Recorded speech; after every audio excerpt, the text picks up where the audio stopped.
ösen dostlarım, yakşını yaman demen yamana yakşı.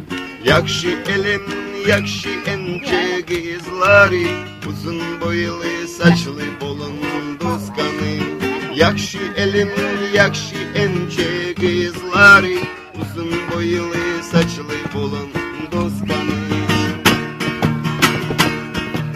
Bolmadın sen şu gün benim yanımda, elimde gitarım bulmasın gamkin. Dünya 5 gün geçirdi dünyadımda, ben yatladım ulu ağam sen kanı. Dünya 5 gün geçirdi dünyadımda, ben yatladım ulu ağam sen kanı.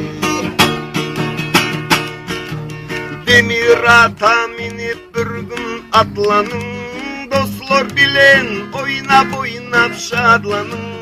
Bugün bolsa gamgin yadlanın, şahit olun Selhan ağam sen kanı. Bugün bolsa gamgin yadlanın, şahit olun Selhan ağam sen kanı. Turmuş yolu uzak geçip baradır, açılan güllerim sonu paradır. Yüreğimde para yaradır, şahit olun Selhan ağam sen kanı. Yüreğimde para yaradır, şahit olun ulu ağam sen kanı. Yadladım yaşlılıkta ösen dostlarım, yakşını yaman demen yamana yakşı. Yakşı elim, yakşı ence kızları, uzun boylu saçlı bolun dostkanı.